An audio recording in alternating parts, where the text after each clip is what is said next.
সফলতার কোনো শর্টকাট হয় না, হয় অনেক কাঠখড় পুড়িয়ে জীবন যুদ্ধের প্রতিটি অধ্যায়ে নিজেকে প্রমাণ করে করে একটু একটু করে আপনি সফল হবেন, একটু একটু করে আগাবেন। ইটস এ জার্নি, এটা কোনো ডেস্টিনেশন নয়।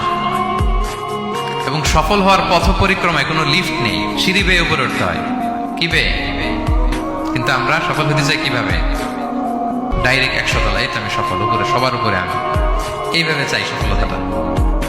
সবার উপরে উঠে যাব, গোল্ড মেডেল গলায় পরাই দিবে, আমরা সাকসেসফুল না। সফলতার রাস্তায় কোনো লিফট থাকে না। কি দিয়ে উঠতে হয়? সিঁড়ি বেয়ে ঘাম জড়িয়ে উঠতে হয়। দেখেন, শুধু আলোর মুখ দেখার জন্য মায়ের পেটে আমাদের কত সময় লাগছে বলেন তো? জাস্ট একটু লাইট, হ্যাঁ, 9 মাস 10 মাস সময় লাগছে শুধু একটু আলো দেখবো আমরা। একটু আলোর মুখ দেখার জন্য আমার লাগছে 9 মাস। আর এখানে আমরা শর্টকাট খুঁজি, খালি কি খুঁজি? সফলতার কোনো শর্টকাট নেই। অল্প এফোর্টে যারা সফল হতে চায় এরা কোনোদিন সফল হয় না।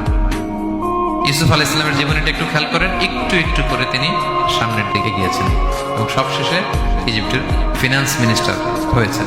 এজন্য ধৈর্য ধারণ করতে হবে, নিজের সর্বোচ্চটুকু উজাড় করে দিয়ে আপনার রোলটা আপনি প্লে করবেন, এরপর আল্লাহ তাআলার উপর ভরসা রাখবেন। কিন্তু অনেক চেষ্টার পরেও যদি কাঙ্ক্ষিত সফলতা না পান, হতাশ হওয়ার কিছু নাই।